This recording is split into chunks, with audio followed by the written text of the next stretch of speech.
Yo, what's up, everybody? Welcome back, and welcome all to the Houseless Podcast. My name is Peter Agast. I'm your host, and check it out. We got a great episode for you today. J-Zone is in the place to be. Yes, and that's whose music you heard in the intro. If y'all aren't hip, check it out. So he just put out a new record. It's called Greasy Listening, but it's not just J-Zone.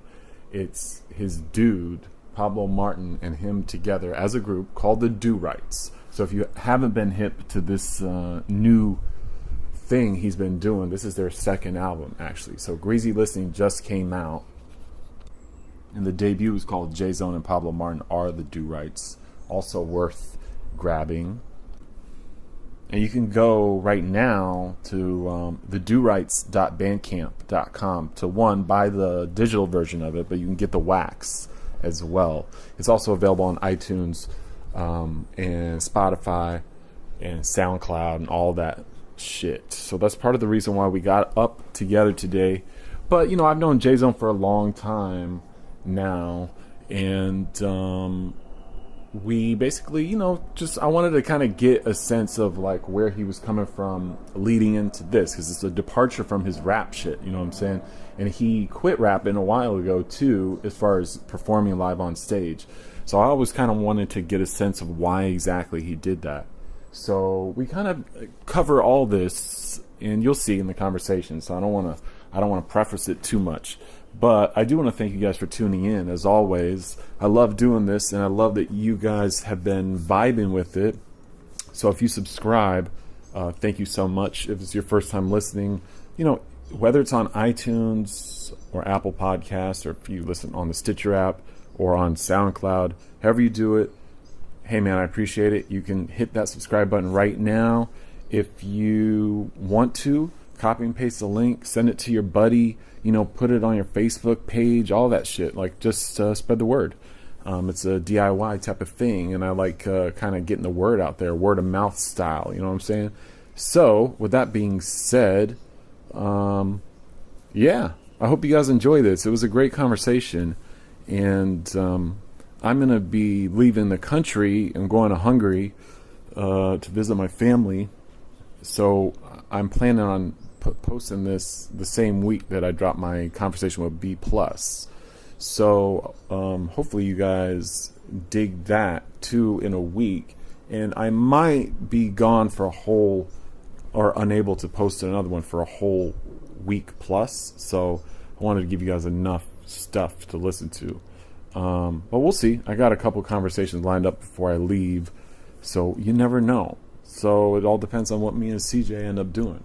As far as finding the time to knock these joints out. So anyway, let's just jump right into this joint.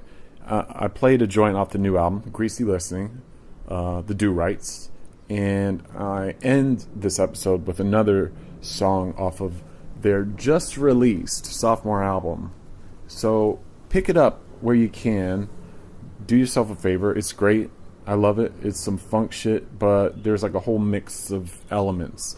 So, and it's got that classic J-Zone humor intermingled within it too. So fans should, you know, scope it out if this is your first time ever, you know, learning about that. So yeah, hopefully we just put you on to something. And without further ado, let's check out my conversation with the one and only J-Zone here on the House List. So I've been looking at this book, which, you know, this obviously came out some years ago, a few years ago. Six years? It's 2012, right? 11. Oh, shit. Oh, So yeah, the self-published memoirs, Root for the Villain, J-Zone's great book, humor-based.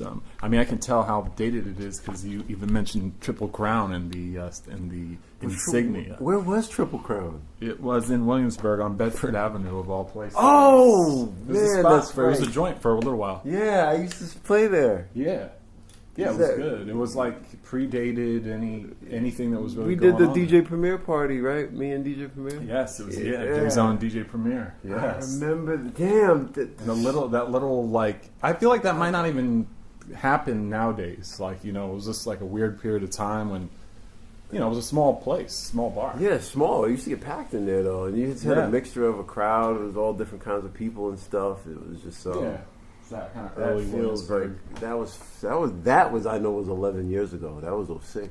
Yeah, that was a while ago. Yeah. Wow. Yeah, that was a fun place. I did Lorford Nest there and Awesome 2. But what I guess what the point I was trying to make here, at least with this book, was that like, how do you, knowing that like, one, it takes a lot to be able to do this. I wish I had the patience and the time to be able to write a book of any amount. And I want to, I kind of know the story of how this came together, and I want to talk a little bit about it, even though it came out a while ago. But how do you now, as 2017, how's your life changed since this? Because obviously, you're a young man, really, when you wrote this. I mean, you're young. It's not like, you're in the twilight of your career or anything. You're like kind of you're starting like a kind of a new chapter altogether. But I'm curious because, like, you put a lot of time into it. It's like a chapter. It's like a, period of time of your life when you like quit rap and shit. Yeah. So how has it changed since? How has it changed since then? Life is totally different from at that point because just the state of affairs where we are in terms of technology and social media and how we interact. Like the first half of that book, I mean, I haven't looked at that book since I proofread it. Right. And I was like, that was like October the 3rd, I remember it was when it came. And the night before, I was like up all night. So I haven't, it'll be about, I never read it once it came out. Wow. I don't listen to my music once it comes out. I don't read, once something's out, I feel like it's no longer mine. It's just, it's the public's and Sure. they can kind of interpret it how they want. But the second half of that book is like all opinion pieces. Right. And at that point, like the internet wasn't new, but opinions were like, you got a lot of attention off your opinions. Like, Right. Like opinions, everybody had them, but it was kind of like, I wrote all these things that are just my own idiosyncratic opinion. And like now looking back, I haven't read it, but I just remember vaguely some of those chapters later in the book. And I'm like, why would anybody care? Like what I think about fashion or what I think about texting or what I think about gentrification or those are just my experiences and my gripes. So like for somebody picking up that book now, they'd be like, they probably won't get like why the second half of the book, like why was this published? But at the time, I used to blog that stuff, whether it was for Dante Ross or for Ego Trip, and those I used to get a lot of engagement, like in the What comments. was the Dante Ross? Was that through? I had a blog Messenger? through DanteRoss.com. Dante Ross had his Oh own wow! website. I forgot all about that. Yeah. And people used to like look forward to these little shit talking things that I used to do like once every 2 weeks or something. I would, what's up with men dressing like women? Is that, like we're just in such a different world now Right. that I'm not going to say well, it's kind of dated. Like the first half of the book is timeless because that's just my experience in music. Right.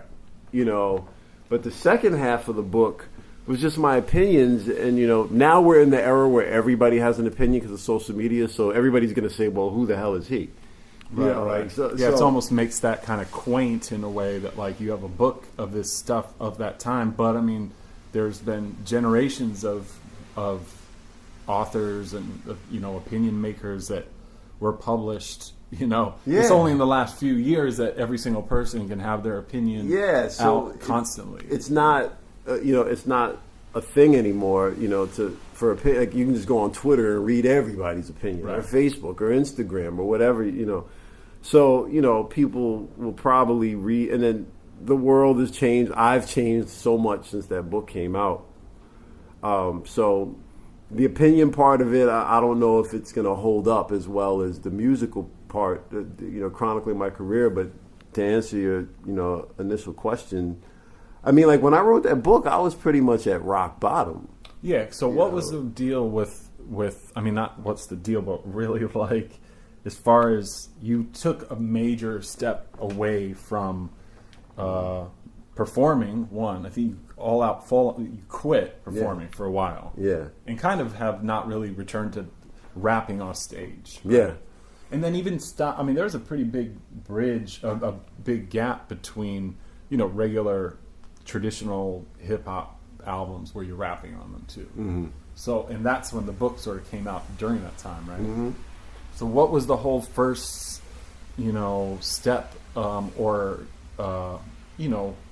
impetus as far as like trying to step away from that whole world of rapping on stage and like in recording? It happened. It happened in phases because nothing. I mean, we like to think that things happen just overnight, but I mean, if you're really a musician, like you just have your trials and tribulations and you kind of fight through them.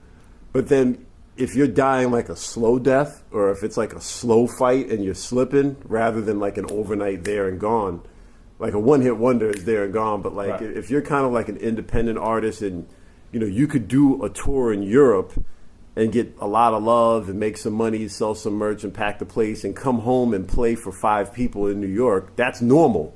Right. So like when you have a string of bad shows and shows that aren't well attended or a record doesn't sell, like that's normal for us. So there's never a reason to panic. Like I've always dealt with the up and down, but it was just, I would say from 2005 to 2009, it was just like a decline. Every once in a while I get a spike, like CeeLo and Danger Mouse showing up to my retirement show at CBGB's. Like that was an amazing night. But then I remember, the next day, like, I had to give a lot of the money back to the promoter because there was an error in the accounting. Oh, my God. So, which was fine. I didn't care because that wasn't about money. But, it was kind of like, like there was always some kind of folly around the corner when you're dealing with, like, Chitlin Circuit touring and you're a smaller artist. Sure. But, like, I was always able to deal with it as long as I loved the music. As long as I enjoyed being on stage or I enjoyed making records, I just kind of accepted, the records don't sell like they used to, and my profile was dwindling, and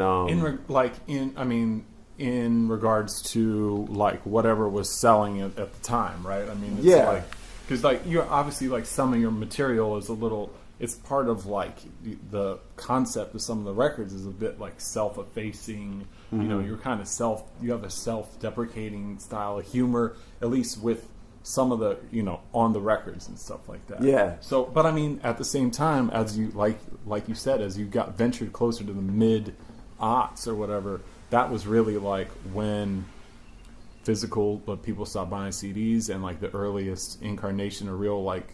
Digital distribution was starting, and there was like this kind of teeter-tottering of shit. Because the first record was a big success, obviously. Yeah, like because when it's like big fish, small pond, or guppy in the ocean. Right. Like, what do you want to be? And in the beginning, like when you're pressing everything up yourself and you sell 2,000 copies, you're looking at $8 a unit or $10. The money, you can do all right. Even you don't have to sell a whole lot of units, but then when I think the problem that happened with the whole indie rap thing, quote unquote, meaning the hip hop thing that kind of came about was born out of the Stretch and Bobbito thing and went into the early mid-aughts, like that whole thing. A lot of us just felt like, well, our music is good enough to be on MTV. Our music is good enough to be carried in Tower Records. But a lot of the labels didn't have the endless supply of money to put the music there. Right. So because it's an expense that they have to incur. Yeah. So like Rawkus was a prime example of that. Because they had like bigger name artists willing to work with them, and a lot of their records got big. But then there was no sample clearance department, and they ran into some trouble with that. Or, like. Something like, okay, your records, have all this, have some potential, so my record is now next to Kanye and Jay-Z and Tower Records, but they have video, I don't. And this is before YouTube. So to shoot a video would cost you $10,000. So on an independent budget, you didn't have the money to shoot a video, and then you get it on MTV2 or something, and they play it once at like 2 a.m. Right. And then you never see it again. So the playing field wasn't as level as it is now, where anybody could go to your YouTube clip and something could go viral on a freak chance. Whereas back then, you still had to have that machinery. So, with me, the wheels started to kind of fall off when I wanted to get better distribution and get my albums into the chain stores. I would get on like in order to get into Best Buy, you had to be part of a major U.S. tour. So Fat Beats put me on the Warped Tour just to put on the bullet sheet so they could get into Best Buy. Right. So we did 5 dates, but we lost all this money because we didn't have they don't pay. Warped Tour, Warped Tour, that 5 people would see each show. You couldn't really sell no merch. We're trying to spend money to entertain ourselves, so we're getting drunk in the hotel every night because there's nothing else to do. We're driving across Pennsylvania. We only did 5 dates, and I was totally fried. Right. So I can't imagine people driving around the country. And some people definitely people do the whole country, and I did 5 dates. I'm talking about the smaller acts, chasing that shit. Chasing it. And I did 5. We did D.C., Pittsburgh, Philly, New Jersey, and New York. And afterwards, like, we got a little budget from Fat Beats to get a rental car, some gas, some hotels, because this was to get the music into the chain stores. That's what we had to do. So we said, okay, you only got to do 5 dates, but you'll do the dates, and technically you will have done the Warped Tour. We could put that on there. Right. So but then when we came home, like we had to come out of our own pocket. I remember trying to get onto Randall's Island for the New York show, and I kept missing the exit, and I picked up like $25 in tolls trying to get there. Classic New York. Yeah, but we did it to kind of, get to this next level that didn't really exist. And it's like, we got our CDs in Tower, and then in 2006, all the chains folded, all the CDs came back, and then in 2010, I have to go down there and sign off on thousands of CDs that have to be destroyed. Because they couldn't sell. So you've gone through the destroying process of those? That while I was working on the book, that happened. Right. Was it the spot was it in Long Island or? No, I was working at Wyandanch High School. Well, no, there was as far as destroying. Oh no, that was in Brooklyn. Okay, that was at Fat Beats when their warehouse was at Dumbo. Oh, that's right. Yeah, because I remember. Because I dealt with something similar to that when Studio Distribution folded, and I was left with a gang of, CDs, and they were like, "We need to destroy these. You can either have them, or we can destroy them." And I'm trying to remember exactly how that played out, but it was common because this was around 2010. So we're making the switch over from CDs into just digital and SoundCloud, and like all that stuff was on the horizon. And there was just no space for this stuff, so I went to Fat Beats. I drove there and signed off on the destruction of like my back catalog, because it was like I was so bitter about hip hop and about my career at that point that I was just working a regular job and working on the book. I didn't want to be reminded of it. So now that I'm back in music and people are asking me for stuff, and I have a Bandcamp where I could kind of catalog that stuff and still sell it. You go on Discogs and some of that stuff is $15, $20, $30. But at the time, I didn't want to be reminded of it. Like, I just felt like nobody cared. I didn't want to be reminded. I actually hated the whole J-Zone thing. Like, at that time, I was just bitter. And I was like, I didn't want to be reminded. So I wanted to... I made no bones about destroying it, just because I didn't even think about it. Because people would always ask me, like, well, that's destroying your work, and did that hurt? I mean... It didn't even hurt. It was just kind of like...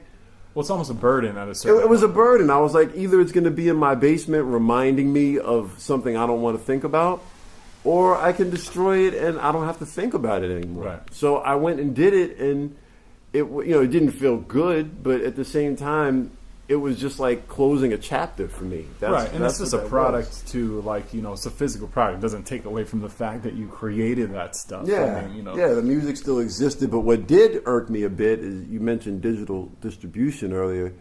The next day, I got a letter in the mail, certified mail, from my distributor at the time, that they were dropping all my music. Now that kind of bothered me because it's not taking up any space. Right.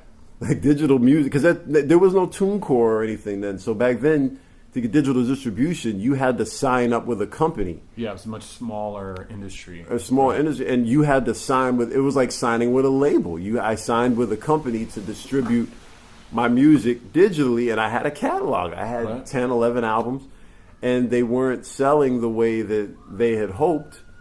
So they said, we don't want to carry your stuff anymore. And they sent me a letter. They didn't call me. I got a letter in the mail. Right. So I'm like, I just destroyed all the physical. And now, the it's not available digitally. Like, it was Right. gone. And, you know, it was off the internet. Like, my stuff was nowhere to be found. And, you know, that was kind of like, well, damn, you know, you kind of feel like, okay, well, it's for nothing, you know. But then eventually, Self-Titled, he has one of those hookups where he has multiple labels signed to a deal, and he said, Right. well, give me your catalog, I'll put it up. Sure. So, you know, within 2 months, it was all back up. Like, I just gave it to Self and said, okay, well, you handle that.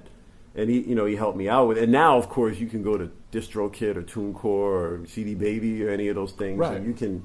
There's lots of outlets now. There's plenty of outlets, like, but again, this was a transition time. 2009, Big time. 10. It was like getting digital distribution was like getting a record deal. Yeah. Like, so a lot of stuff just wasn't available digitally, you know. Yeah. So that, like, when I was writing the book, I was going through all that, and I was in a process of dealing with it so I wouldn't be bitter. And the book enabled me to not be bitter about it anymore. Because when you write your feelings down and you put them out there, you can't control how people are going to perceive what you're saying. Sure. But it's like catharsis. Like, this is what happened, boom. And once I wrote the book, you know, like, I got it out of my system and I was able to move forward. You know, I moved forward. Obviously, my experiences that I had gone through were still, having an influence on my decisions. Like, I never performed as a rapper again. Like, I was done with that. But I made 2 more hip hop albums, and then I was into drumming. So I went into more being a musician, which is what I initially started as before I found hip hop. So to me, Right. the public is probably like, what the hell is this? But for me, it's normal because I started as a musician. So to me, it's just going back to how I started. So how did you start playing then? Well, Did you start with drums as a kid or something? Or? I started with bass. I played everything. Okay.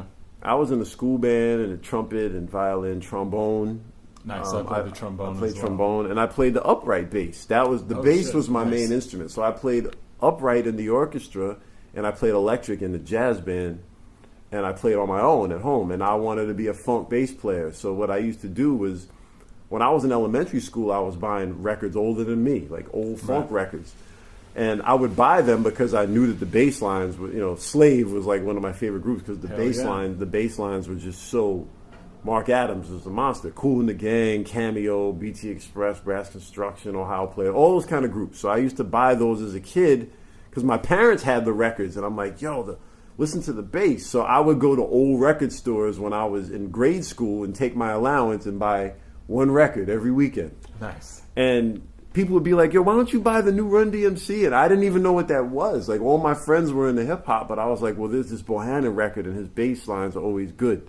So I would go buy all these records. Oh, so even while hip hop was kind of getting its real Yeah. roots place, like you were I still wasn't- in the funk. I wasn't into zone. hip hop. Yeah. I didn't Nice. get into hip hop till 88, 89. Okay, cool. But what happened was I was buying all these funk records and practicing my bass. I would just put them on. I'd go to my grandparents' house, put the record on, and I would play to the record for hours. And Dope.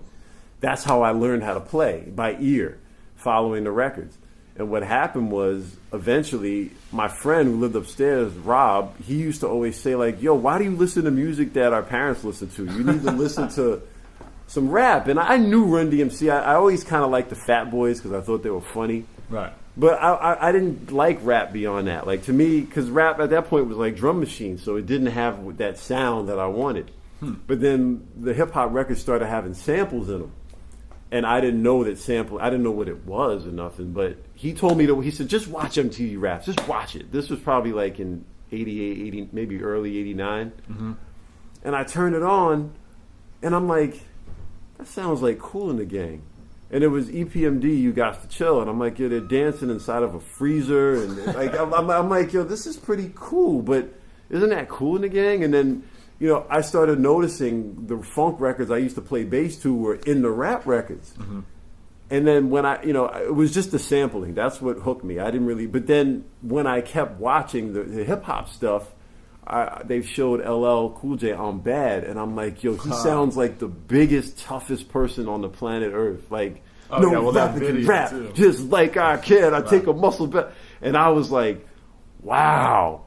And when you're like 12 years old, you're kind of looking for a hero. And my heroes were like George Clinton and Robert Kool Bell and all those guys. But But when you're 12, 13, like you're going to school and your peers are listening to stuff, after that, the lyrics started to hook me. Right. So it started with the samples, then the lyrics, and then I figured out what sampling was, and I figured out how they were making the beats, and then the lyrics started to appeal to me because you're about to go through puberty. So now these records are talking about sex and stuff, and so now it's exciting. So it by the time '89 came around, I had become a hip hop fan, and I was still playing bass, but I was like, well, if I want to form the next Kool in the Gang, where am I going to find 7 other guys to play funk?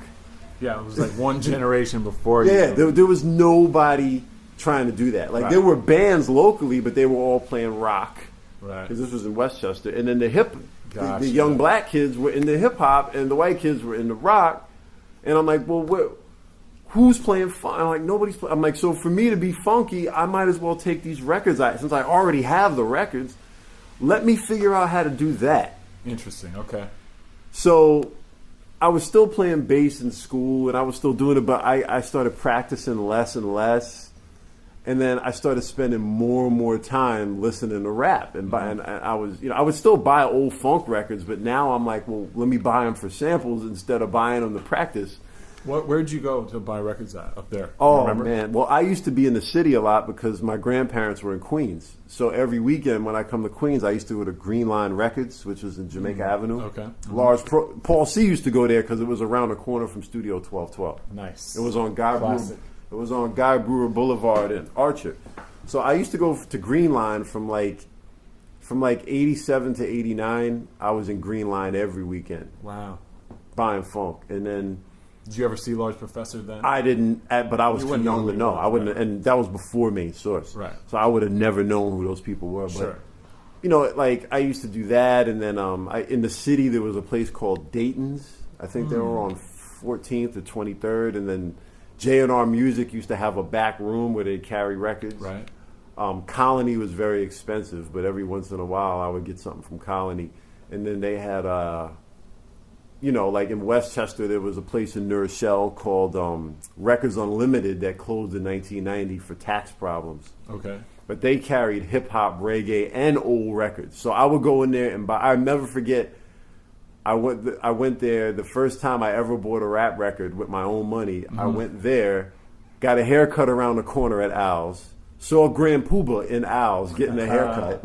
Nice. I went, into Records Unlimited, and bought Rolling with Kid and Play 12-inch, Straight Out the Jungle Brothers 12-inch, and then I bought Cameo Cardiac Arrest. Wow. So so I would still buy my funk stuff. Well, but then that about sums J-Zone up. Right? Yeah, so those records right there, that was like, I was in 6th grade, so I was buying funk records, but I was also reading Word Up magazine. Right.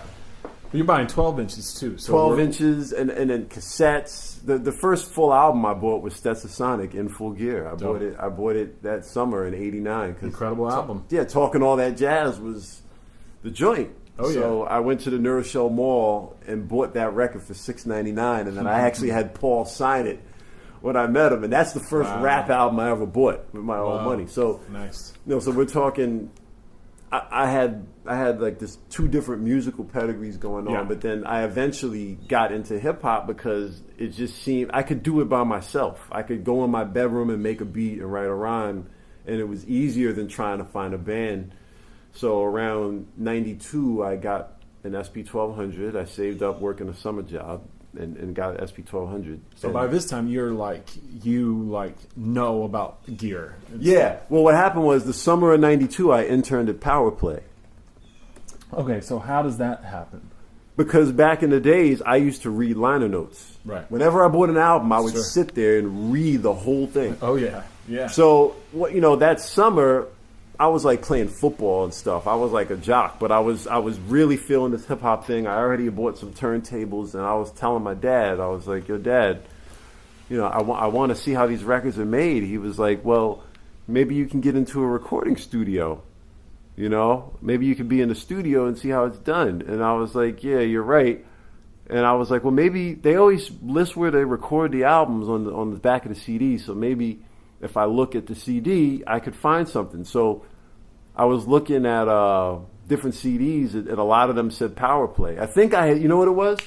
Remember, I had just bought Double X Posse Head Cracker 12-inch, and it was recorded Power Play. And I was like, when I was at my grandparents' house, I was looking through the yellow pages at recording studios. I'm like, Power Play, that I've seen that before. Nice. And then Yeah. Diamond Shell had a song called Bugged Out Day at Power Play. So I was like, Power Play.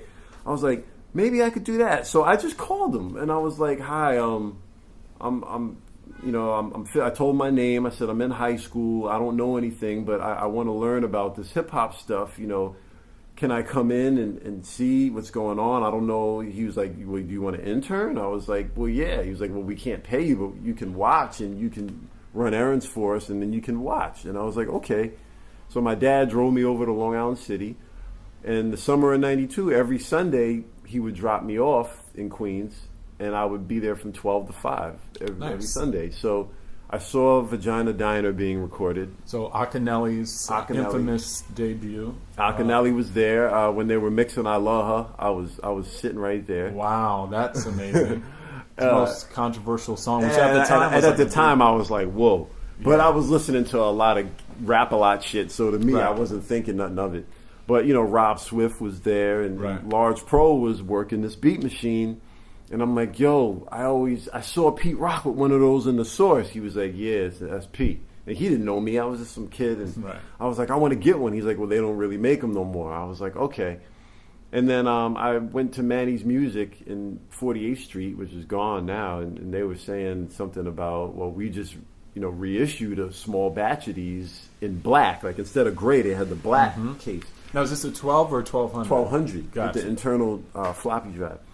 And that's when I ordered it. Like, I stopped the Power Play thing because I went back to school in Westchester, so I wasn't in Queens no more. So during the Power Play thing, though, just to kind of refocus on that just for a sec, like, besides the Akinelli stuff, I mean, granted, you were there for a short period of time. Was there any other records you remember being made while you were sitting around? Or Roxanne Shante, The Bitch Is Back. Dope. Because G-Rap and Shante were there. And Large Pro was there. They were doing Brothers Ain't Shit. Oh, wow. Ooh-wee, that they were working on that. So they were both going on at the time. Those are the only two that were that were bigger. You were like sweeping up the studio or I was like something sweeping. Like I would go into the reel-to-reel room and just sweep and then organize the tapes. And I remember seeing Walk Into the Sun, reel-to-reel, Organized Confusion. I was like, because I was a big Organized fan. So I was like, oh, shit. So that's a great little education, though. Yeah, but they don't have that anymore. You know what I'm saying? Like at that time, like the way to get in was an internship. You either interned at a label or a recording studio because that was your education. You didn't get paid, but you didn't have to pay. Exactly. Like they didn't have schools for production or schools for DJing or schools on music business. You had internships and you just learned just by being there. Right. So I had that under my belt. I got the SP. I learned how to use it. I was making demos locally. I would go to a little studio called Clockwork in Mamaroneck, where I was living and going to school. And I would make demos. And then this girl named Tisa, I went to high school with, used to braid my hair. And she was cousins with Vance Wright. All right. And and my other friend Sean, who I played ball with, he was cousin with Vance Wright. So Vance had a lot of cousins. He was related to the Powell family, which is, and one of my best friends, Varian Powell, was also related to Vance. So they all, Vance was like the talk of the family. Like, yo, he's Rick's DJ. Yeah, so for people that might not know who he is, Vance Wright is like, with Slick Rick's DJ. Slick Rick's DJ. And like production. And producer, partner. So, but at the time, Slick Rick was in jail. Wow, okay. So he had shot at his cousin or whatever, and he was locked up. So this was 93 going into 94. I remember because me and my dad went to go see The Program with Omar Epps and Holly Berry at Whitestone Cinemas. And then after we left the movies, I was like, yo, I want to go play my demo for Vance. I got his address.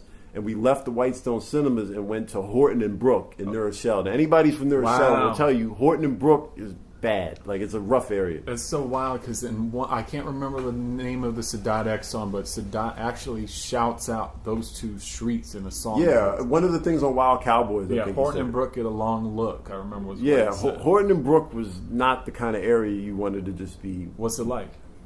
it was behind Lincoln Park, the Jets, the projects. I forgot the actual name, the Hartley projects. Okay. But they used to call them the Jets.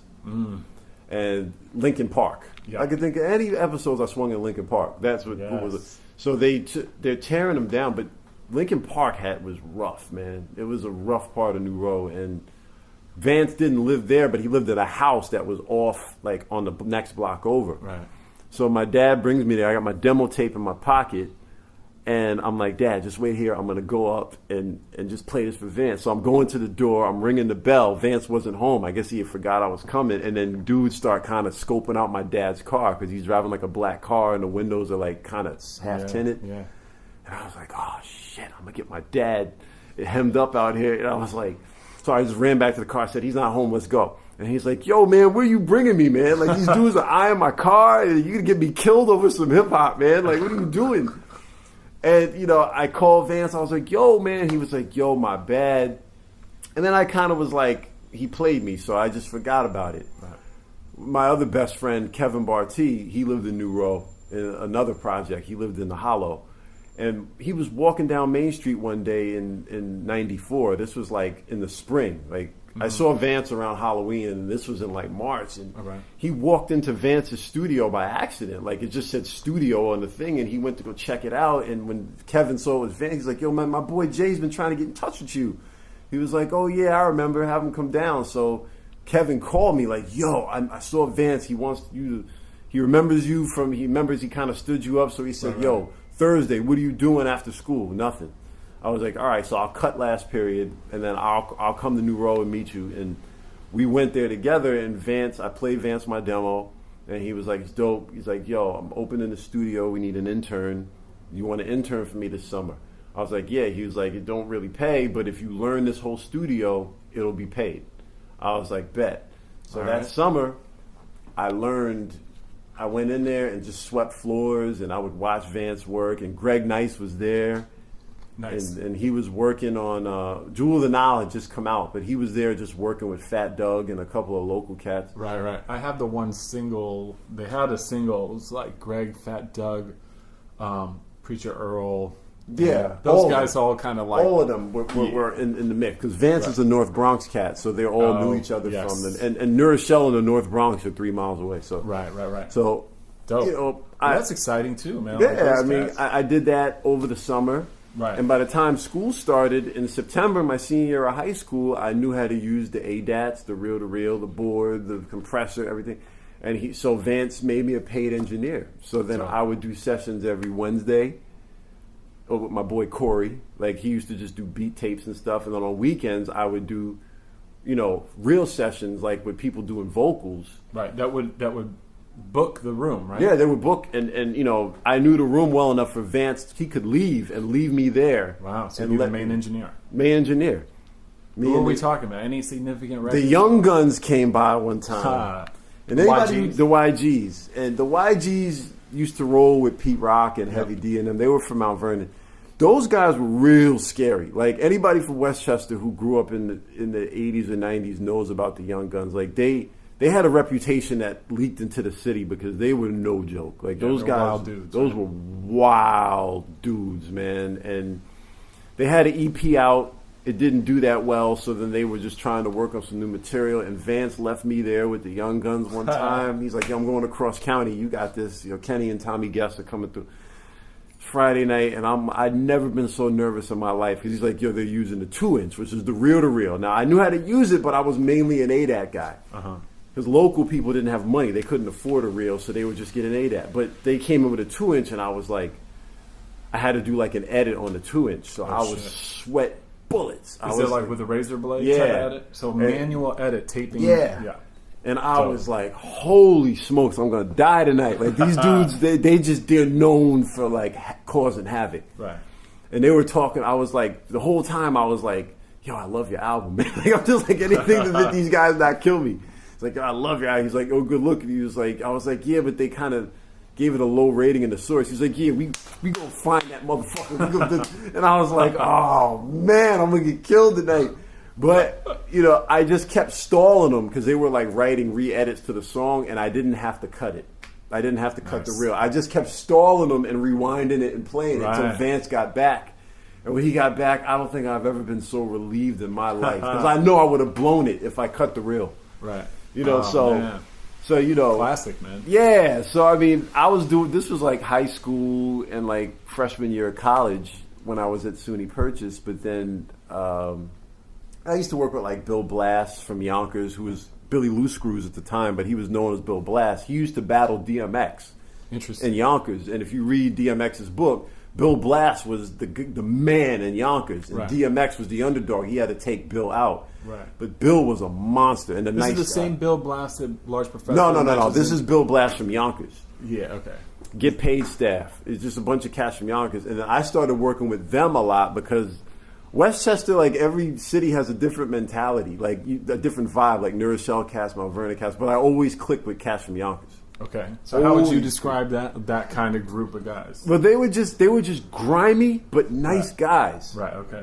Almost like how MOP is like grimy and scary, but then they're hilarious and they're cool. Right. But you don't want to mess with them. Like No. it was the same kind of thing with the Yonkers cats. Like they were just cool. They were grimy as hell. They weren't in the fat. Like Mount Vernon and New Rochelle is kind of like uptown, so there's like fashion. Right. The New fly Rochelle- guys, right. New Rochelle had a lot of the gods and stuff like that.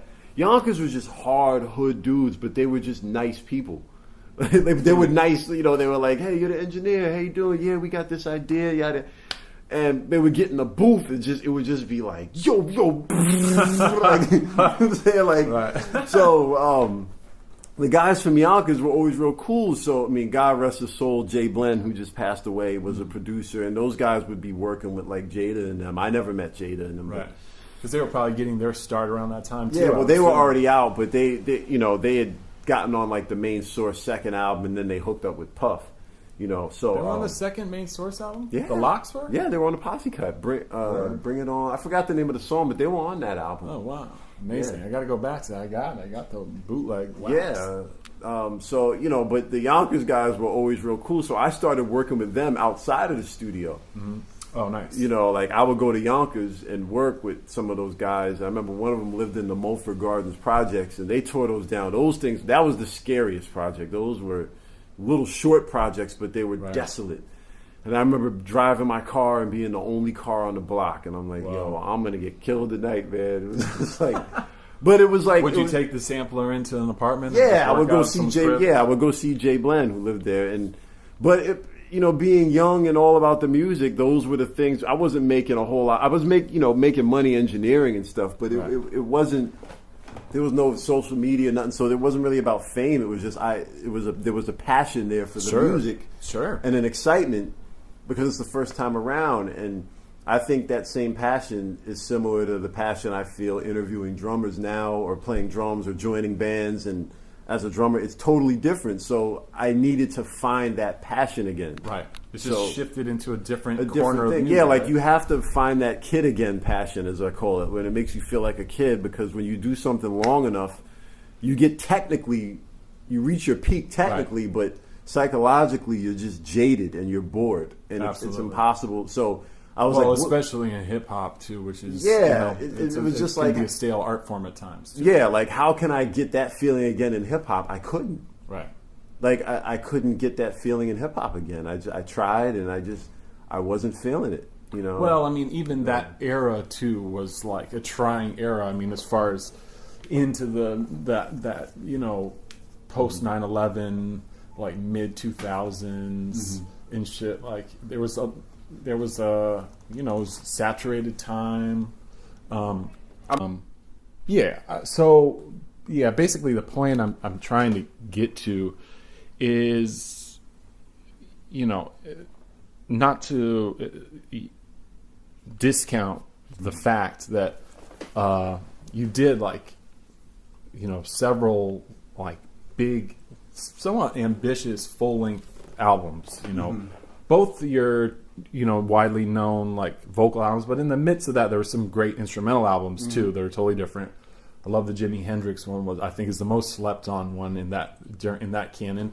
But like, you know, just because I feel like they got like some of those records did get like, you know, Sick of Being Rich and A Job Ain't Nothing But Work are like these two kind of like hit at this period of time in your career, which maybe you also kind of go back to the era of the book, Right. is shit. But I know that was like kind of the end of a certain era for you too. It seemed like, right? That's kind of a fair assessment, perhaps, or getting towards that. I mean, now I know that you don't listen to those records, but in the moment, they're funny, they're well produced, they're like, your beats are like, you know, kind of like have like or your production rather, it's like you're doing everything on it, right? You produce, engineer the shit, you know. Like, how do you, and you're probably at touring your most of that period of time too, right? Yeah. So how do you look back on that without it being like that period of time was whack? I mean, obviously you were dedicated to the craft. Oh, I mean, I think that period. See, basically what happened was Hug and Sheed kind of went their separate ways. Right. So those are your core dudes. Hug and Al Sheed were the two MCs that they were on the first album because they were just around me at the time in school, and they were the most serious and talented. So I brought them along on this journey that was kind of like, I wasn't planning that. I just wanted to produce, but I was making these records that I guess people liked and people liked them. And so I brought them along for Whoop Ass and Pimps, and people got used to hearing us as a team. As different as we all were, people kind of liked all of us together because each of us brought something the other one didn't have. So we had the street shit with Sheed and the witty punchlines and stuff and the crazy stories. And with Hug, he had this totally unique style and the social commentary, political stuff, and the more serious stuff. And then me, I was the joker and the musical, you know, I was kind of like the mad scientist that kind of pulled it all together. And it was it was an odd pairing, but it was a pairing that worked. So around 2002, you know, they wanted to go there. She was still on the record. She's my man, 50 Grand. Like, he's been on everything I've done. Right. But he wanted to focus more on his thing, and Hug wanted to do his thing. So at that point, 2002 was like do or die for me, because they were like, a common criticism was like, those guys, like Jay had the beats and he's funny, but he can't carry a whole album. Like, they had all the people who were lyrical kind of people, right? Like the people who were just hung up on bars and lyrics, and I was a joker. It was like listening to a Skillet and Leroy record to hear me. So I was like, well, I'm going to have to carry a whole album without having these guys on there every other cut to hold me down. So I started actually, even though the records got sillier, I actually put more attention to my writing. Like the lyric, like the rhyming and the delivery and the rapping itself actually got better on those albums. Like they were like, it wasn't just like, bitch, Lucy Lou, jerk off. Like, that was like the early shit. But then those albums were crass and funny, but then some of those punchlines and the lines were actually laugh out loud funny. And some of those concepts, like playing, you know, the edit these where I played everything backwards but the curses. Yeah, I love that shit. You know, like the one about the fake gold chain that was kind of like a just to get a rep tribute, right? You know, like those records. I mean, looking back, I can appreciate they were really different than a lot of what was happening in hip hop at the time. Absolutely, yeah, and, for sure. What record was Gadget Hose from? That was later. That Peter was Pan Syndrome. Right? Yeah. Okay, that's but also a brilliant concept. You know, you had Disco Ho. You had the one with Devin, Greater Later. Yes, the one with Devin the Dude was great. Yeah, there was. Oh man, I used to just like come up with these crazy concepts and do this stuff, you know. So it's not far from like a Prince Paul style of songwriting. Yeah, it was. He was a huge influence on me. And then also, one thing I realized, like, a lot of the people who influenced me as a rap artist were the public totally didn't get them, and they were totally not successful commercially. So like when I wrote the book and look back, I was like, my blueprint for an MC was the afros, No Face, Audio 2, Tim Dog, who was Tim Dog's greatest album of all time is Tim Dog, right? So like, you know. Well, the fact that I don't know another person that even knows or ever talks about fucking No Face and shit. I love that. Like me and my dad to this day, we have inside jokes about No Face. We love that record. It's hilarious. And, like- and that dude was a great producer too. One of the guys in the group. Yeah, Shah or yeah, there was that fat guy was the producer. yeah, Shah, yeah. He also did Bitches with Problems, BWP. which has some amazing production and writing. That woman, I reached out to the Lydia, I think her Yeah, name truth was. be told, I reached out to her on Facebook to interview her. She has not written me back, but she's out there somewhere. And those singles and those music videos It was, are I mean, but incredible. you know, like I always just kind of like found the humor in that, and Right. and my biggest quandary as an artist was I took my craft seriously, but I didn't take myself seriously, and I don't think that people. That used to bother me because people used to think I was a novelty act. Like, he's coming on stage with this fur coat, he's talking those crazy stuff, but if they'd have known that I used to like sit there for hours getting those sound bites off black and white TV, like I would leave the VCR running. Oh yeah, you had the sound bites like heavy. I used to archive those things, just black and white TV shows, Gunsmoke and Right. 77 Sunset Strip and McCloud and Mannix and Banachek and Dan August and all these Wow. old 60s detective shows. I used to, and even like to be Bewitched and Get Smart and Hazel and Courtship of Eddie's Father, like all this. I know some of those. I don't know all of those. No, I'm a TV buff, so I mean, like I would tape those shows, and then I would like play back the VHS tape the next day while I was doing laundry or cleaning the studio or organizing records. And when I would hear something that could be bent out of context, Right. I used to put it on a DAT, and I used to have these DATs of sound bites, and I used to write down what was on them. So when I was doing a song and I would read what was on the contents, I was like, yo, that line could go in the context of this song.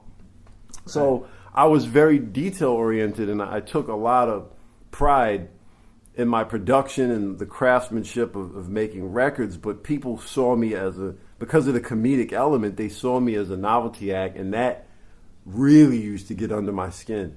But what am I gonna do? Like make records about keeping it real hip hop? Like that's not what I do. So like, how do I get taken seriously?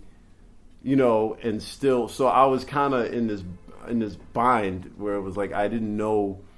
I only could be the artist that I was naturally, but I was tired of people not taking me seriously. So after those two albums, Sick of Being Rich and A Job Ain't Nothing But Work, they didn't sell that well. And it was kind of like, well, he's a novelty act, because not having Hug and Sheed there to bring different elements, they were just seen as comedy rap. And comedy rap, regardless of whether it's good or not, just always gets this rap of like, well, it's not anything to be taken seriously. Yeah, so it's a novelty. Yeah. So that bothered me so much that's why, I mean, you mentioned earlier, like Experience and stuff like those. I released a flurry of producer-based projects in reaction to the reaction to those two solo albums. But you know what's interesting is when you think about like contemporary comedy rap shit, now there's like a whole industry that's kind of totally seemingly unrelated to hip hop. I mean, these performers are fans, but they didn't come up the ranks that you did, where there's like this whole like nerdcore rap world, like MC Chris and MC Lars, and these, I don't know if you're familiar with these cats at all, but that have flourishing careers where it's like, you know, on some Adult Swim type audience shit. You know? Yeah. Whereas there's no reason why your style of comedy didn't fall into that. It just maybe it was, and this is all theoretical, it's just that like it was maybe the comedy world it was before a time when you could really connect hip hop and comedy so seamlessly. It was. I came out of the indie rap era, and the whole indie rap thing, especially in New York, was. It was. I always say this: the indie rap world of that era was a poor man's mainstream. What it really was a treehouse in reaction to Puffy. That's what it was. So it's like these guys with their jiggy bad boy suits and sampling hits from the '80s and the materialism. We're going to be the Keebler Elves, and we're going to build this treehouse up here where you only can sample records that are like rare and haven't been reissued yet. You have to have drums sounding like this, and you have to rap about keeping it real. You can't talk about this or this or that. And, when you're in your college dorm and you're looking for where you're going to fit in as you plan your music career, that looks more forgiving than trying to go up to Rough Riders and get a deal. But when you get there, I like Poison Clan. I like Two Live Crew, Afros, No Face. Like as an MC, I was more inspired by that than I was, the contemporaries, the boom bap, what they were inspired by, like the more lyrical guys. Like I love all that stuff, but I was more inspired by JT Money. But musically I was inspired by Mr. Hood. So like, where do I fit in? Right. And now there's a lane for everything because you can go directly to your audience. You have Bandcamp, SoundCloud, Twitter, Facebook, YouTube. You can kind of Instagram just burrow out a lane for yourself, and then you get this following. But back then, it's like the closest common denominator. It's like, well, your records have samples in them. They don't sell a whole bunch. They're not like gangsted out. You're not talking about how your sneakers match your truck and your jewels and the money and all that. So we're going to stick you in the indie thing. But then it's like, I would do shows with like people in that world, and they would look at me like, what's wrong with this guy? And they were just like boring, just want to be lyrical. And how many people in the house tonight love real hip hop? Like I used to be on bills with that shit and just go nuts. And I said, okay, I'm coming out with a fur coat. And I used to go hardcore in the other direction because I was like, I want to bring the entertaining element to music, but this is crafted. Like there's a lot of time and effort put into this. I'm not a novelty act. I want to do something different. And at the time, there wasn't enough, like I said, the social media and the different portals and Bandcamp and ways to release. It didn't exist. It was magazines, basically, and college radio. Yeah, magazines and college radio. So, it's kind of like I wound up having no place to go. That's what happened to those records, and it was frustrating because I felt like everywhere I went, somebody liked something about me, but something else they couldn't fuck with. So, like in the indie world, they liked the fact that I was sampling weird records and I was kind of self-deprecating. But I was also pretty vulgar and brash and wild. And it was all done in fun, but people were like really like, yo, he's a misogynist. So like they couldn't mess with the acerbic nature of the character. And they couldn't tell if I was dissing them or if I was being sarcastic. It was like some modern day like Red Fox style sense of humor. Because I grew up listening to Dolomite and Red Fox and Paul Mooney and all that stuff, like Wildman Steve. I mean, these records were my house. So to me, Two Live Crew and all that stuff was just an extension of that, and then I was more of like a nerdy extension of that. Right. But the audience might not have grown up with that. They didn't grow up with that. Yeah. You know what I'm saying? Like a lot of indie hip hop kids came out of the rock background. Sure. You know what I'm saying? Or they were just hip hop purists who just got disenchanted with major label rap and found their way into the indie circuit, but they didn't grow up with it. So to me, I'm thinking, well, they'll know I'm kidding, or they'll know Old Maid Billionaires. I'm obviously not a billionaire. They'll get it. And then he's flashing his money around. Like, I don't have any money. Like, where is this coming from? Right. So I just think there was no, I mean, now if that stuff came out now, I think it might have more of a fair playing field, and it could exist on its own as it is, rather than, okay, he's on Fat Beats, so we're gonna have him tour with these other artists on Fat Beats, and then when you go do a show, like their fans don't like me and my fans don't like them. It was just so segregated that I started to get frustrated. Yeah. And I eventually just said, I want to be a producer. I never wanted to be rapper. I wanted to just produce. Let me go back to that. So I started doing a series of instrumental projects around 2005. I did the Boss Hogg Barbarians with Self-Titled. Yeah, classic. And and I rapped on that, but I was really trying to put Self in the front because he's just a monster. He's a better MC. He's a monster MC. So I wanted to, and he never had a solo album. So I was like, let me have Self be that guy. It was kind of like Mobb Deep, like Havoc could rhyme, but Prodigy was like the main guy, and Havoc did the music. He was the musical mastermind, and he would rhyme also and augment. So I was the Havoc, and Self was the Prodigy. Like that was my goal with that. But then it was like, because of the nature of the comedy and how we were, people again saw it as novelty. So after that, I just started doing a lot of instrumental and producing, producing for other other people, like right. Sadat at the time. Yeah, so I want to talk about that too because it's funny with the TV stuff that you recorded. I was curious. So we did a record on Sadat's album that I put out, Black October, and that was like in maybe '07. It was before he got locked up. So we did this album really quickly on the fly. And we did a record with you called X is a Machine. Yeah. Which Sadat and I did 2 tours back to back in Europe, and this one with me, Greg Nice, in Geology, one with me and Lord Jamar and Sadat. So we did X is a Machine throughout that whole tour. And it's like a classic J-Zone production. Rolling, piano line and like kind of a jittery drum beat and stuff. But there's this like clearly an old TV show where the guy's saying that's X-Man or something like that. Yeah. X-Man. And then you also, I mean, I don't know how many people would catch this or remember this if you go back to it. There's also the shit from either Public Enemy or Terminator X album where Terminator it was from X. the radio call-in thing. Yeah. So what was not to go long on this particular thing, but because I think me and X went to your place. In Queens, you guys came through and did it. And I remember he did a cameo for To Love a Hooker at the time because I was working on that instrumental album and he played the guy in the strip club. And that was like the trade-off. You know what I mean? Like, hell yeah. Can you do this for me? Yeah, no doubt. And, he did it. I gave him a script and he read it and that was it. But at that point, I was really trying to be more of a producer because I just felt the J-Zone character was kind of like lowering my stock as a producer. Right. I got you. So people would think novelty before they would think beats, and that was bothering me.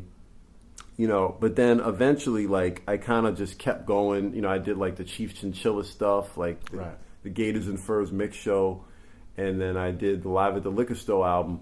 But I'm naturally like a humorous guy, so like the humor came back out again. I just channeled it through Chief Chinchilla. I'm like, well, if I just stay on the production and leave all the silly shit to an alter ego, maybe people will realize that I'm separate from it and listen to the production and realize that's what I'm trying to do. And then it was just kind of like novelty again. Right. So I just felt like I was so far gone into that and pigeonholed deep into that. I just felt there was nowhere to go. So I kind of just started focusing on DJing at that time, and then I was also a sports reporter. So I just kind of stepped away from music more to just figure out what am I going to do, because I can't keep going down this because this diminishing returns with every release. But I would love to talk about your other production stuff because it's it's a host of different rappers and shit. Yeah. But really quickly before, do you remember what the sample was on the X is a Machine song? Which one? Sample. It was That's like, X-Men. Yeah, that's X-Men. It was one of those. It was X-Men. one of those black and white. Sounds like it was from the 50s or Yeah, early 60s. it could have been. It was like a man and a woman talking, I think. It could have Who's been that? like X-Men. I don't remember because I didn't keep track of the shows during that era. It could have been like Surfside 6 or one of those shows. Bourbon Street Beat. I don't know, like one of those shows. So it's like well beyond any Nick at Night kind of program. Oh yeah, this was like a local cable local public access channel that used to run 50s detective like cop shows. It's like when they were like the movie Juice, like when they were when they were White Heat. They're watching the what's Tupac watching when he's like straight White Heat. That's White Heat, isn't it? Top of the world, mom. Top of the world. Yeah, where he's in jail. Yeah, in the middle of the day. Yeah. I love that. So that's such a classic New York thing right there, like some old ass show. Yeah, it's on 24 hours a day in New York City. Or at one point in time, it was. Yeah, they used to have kung fu flicks and different things on. So I mean, like, I would just grab stuff from there. Right. And, X-Men, I mean, I don't know what made me grab that. Maybe it's just the way he said it. But then I wasn't thinking like, oh, Sadat. I just said, oh, that sounds interesting. Let me archive it. And then when I was working with Sadat, I was like, oh, there you go. Right. So who else did you do during that time? You did something on Dell's album. Dell's 11th Hour album. I did something for Dell. 11th Hour. You did some other Hyro shit. Yeah, I did a lot of Hyro. So shout out to Ian Davis too. He's a good dude. Oh yes, Ian Davis. ID used to. He just bought the new Do Rights album today. So that's what's up. Shout out to my man. He You did some with A+. Yeah, I did something on My Last Good Deed, and then I did 3 joints for Casual on Smash Rockwell, but only 2 of them wound up on the album. Mm-hmm. So I did extended work with Hieroglyphics. One of them had Opio on it. So I was doing a lot of work with Hyro at the time. I mean, You do something with the E40 too, or what? well, Lonely Island. Yeah. So what's the story with that? That was obviously a huge record. That was probably the most Won a known Grammy? record. Is that a Grammy winner comedy album or no? I think they were nominated. I don't Okay. know if they won, but I'm not sure. But how that came about, this was around that time, like '08, around the time Liquor Store came out. Right. That's a good look, man. That was a good look. Yeah, that was Danger Mouse who helped me with that. He, That's what's up. Danger Mouse hit me up like, "Yo, man, I turned on the guys from Saturday Night Live onto your stuff. You ever heard of Lonely Island?" And I was like, I didn't know, but then he was like saying, "Remember the Dick in the Box?" I was like, "Oh shit, yeah, they're funny." And he was like, "Yeah, they because that shit was hilarious." Right. And he was like, "Yeah, they want to. I sent them some of your albums in that Liquor Store thing or whatever, and they're feeling it like they want to work with you and send them some beats." So I sent them some beats, and they picked that one beat, and they were like, "It sounds like they're saying gangsta," and I'm like, "Oh yeah, that one." And then it was like something that nobody in indie rap would have picked because the drums are just it's like some West Coast shit.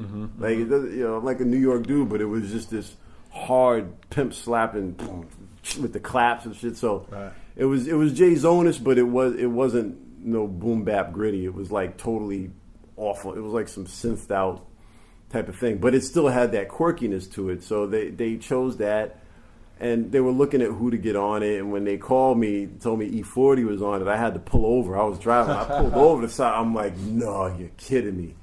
They were like, "Yeah, 40's gonna get on it." I was like, "Oh." So that was, and the thing about that, pardon me, the thing about that was kind of a shame was that was like, that should be your motivation to keep going, because like E40, I was always a 40 fan, and he was always out of my reach. Right. I got that. It's on a major. I mean, there was no royalties because the guy sample took everything, so there's no publishing, but it's a visible record, the most visible one to that point. I worked with 40. That should make you hungry, but when the record came out in early '09, that was when I was kind of just starting to lose interest in hip hop, like making beats. And I only made 2 beats that year. Oh wow. In '09, So you were almost totally out of the I was game, I was right? on by the spring of 2009, I had completely stopped making beats, and all of 2010 I didn't make any music because my equipment was boxed up. Oh wow. So like, So this is the time when you were kind of focusing. You were doing the teaching thing, right, and the sports stuff, the basketball stuff. I was still teaching at Purchase, SUNY Purchase. I was teaching an independent study, but then it's like I even found myself like, I loved the kids; they were great, and but I just found myself jaded because my kids would come in and be like, "Hey, have you heard the new one by this rapper?" They were in a new generation, so they were playing me new rap, and I was kind of like, Now I understand, you know what I'm saying? Because every generation has their music. Even if it's not for you, you can't really knock it because it's not made for you. But I was just kind of like, it doesn't sound like yada yada, and so I was just like kind of just jaded, which is not a good thing if you're gonna make music. Like, even if you don't like the music, your kids bring in music, like, you try to figure out why they like it and just get a better understanding. Definitely, yeah. And you realize if you act bitter about it, it's only going to make them hate your music more and like this stuff, like their stuff more. Like, that's the reaction. Like, growing up, when my grandparents hated rap, they made me love rap more. Right. Like, they don't like cursing and defiling women. Well, I'm going to buy more rap that does even more because it's part of your youth. Like, you want to embrace it. And you can see that in today's kind of that dynamic between like the younger cats with these quote unquote old heads God, and shit. I don't You know even what want I'm to get into that. saying? It's the same thing though. So it's just going to keep on happening. Yeah, it's just like. This is a little more. They're and the attacking media each likes other. to feed that because they know totally. it's gonna incite a riot in the comments and the trolls. It's all clickbait crap. I just totally ignore all that stuff. I mean, I'll leave a comment, but it's just about how it's stupid. Like, I don't pick sides and get involved. So right. But me at that time, I was just feeling kind of jaded, but I was still teaching, and then there was budget cuts, so I lost that gig. And then I wound up just doing sports reporting, and I was away from music. But then you're around high school ball players all the time, And the high school kids at every game, they're playing the most current rap. Absolutely. So then you're faced with it again, and eventually you kind of just have to say like, all right, this is what they like, but my time was my time, their time was their time. But I would just kind of like, I didn't know if I made music where I would go, because I'm like, I'm not going to make stuff like this. My stuff wasn't doing well, so like, what would I make? And then I kind of just said like, I'm not feeling music like I'm forcing this. Like every time I would try to make a beat, I would be forced, and I just I didn't want to go shopping for records. I damn sure didn't want to rap. Right. That was out of question. So I left music alone for about 2 years, 2.5 years. I didn't make any music whatsoever. From 2009 to 2011, I didn't make one note of music. Interesting. And then, like the book that we started with this, that came out like around that time. I was writing. I started writing instead. Right. My creative juices came from writing instead of music. So that was when I was writing for Dante Ross regularly, and then eventually Ego Trip. And then I was doing the basketball stuff, and then I had a job at schools, right? To make more money, and my only creative outlet at that time was writing.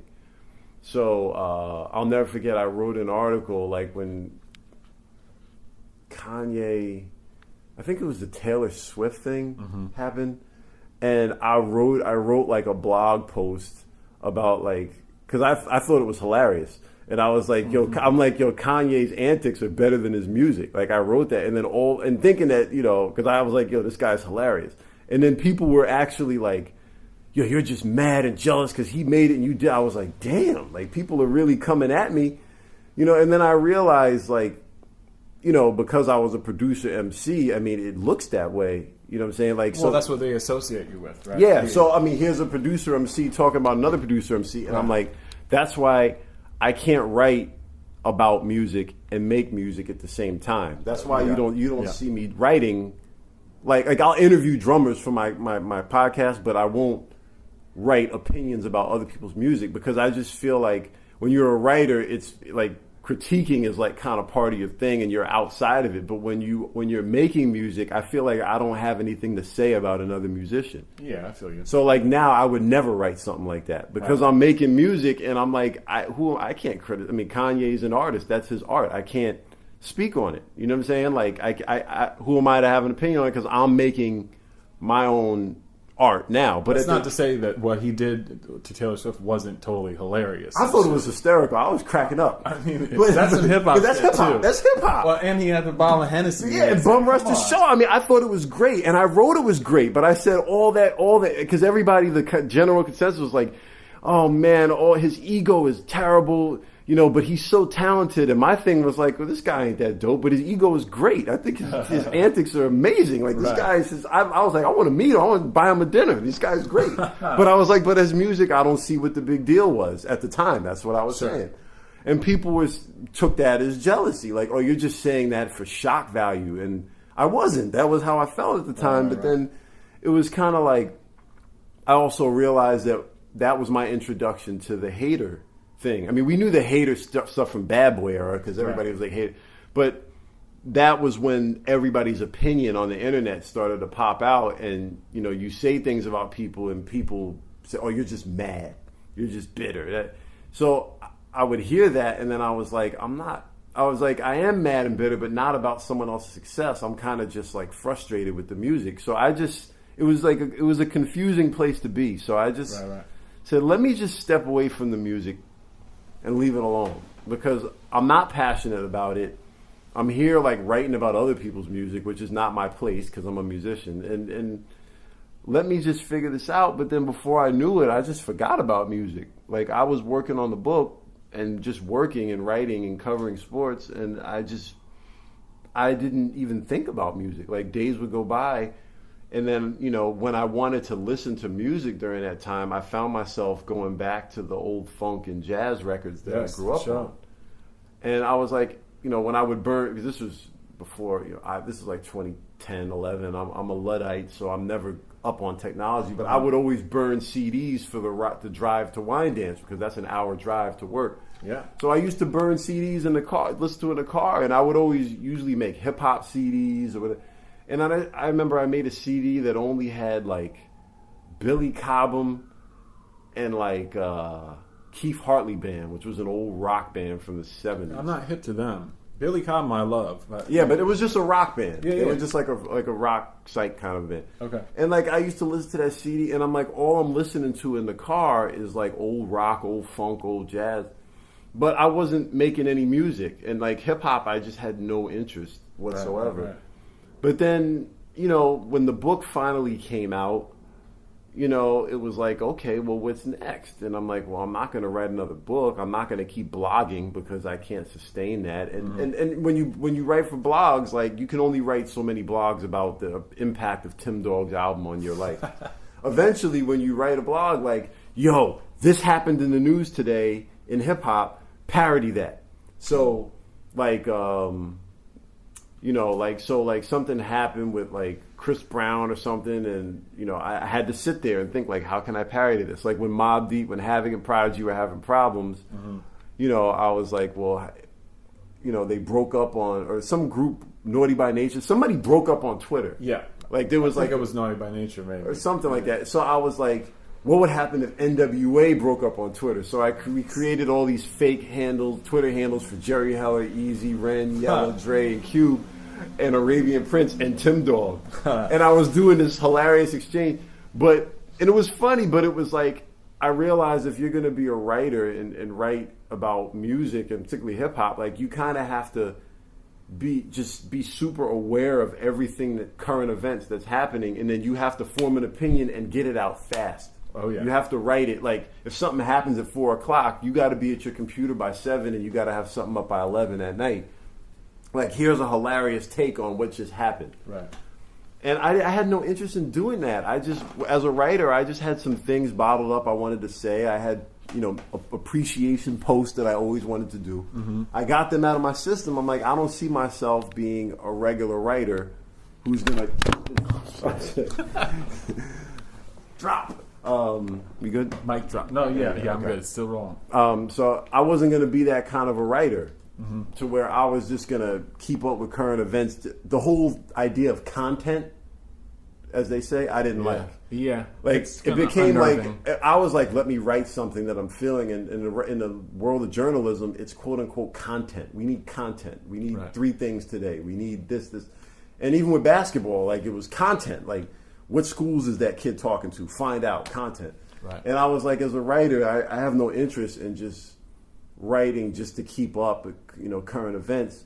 That's almost being a reporter. You Yeah. know, like that's your day Being a job. reporter, and then put your J's own spin on the reporting and give us an idea. Give us something entertaining.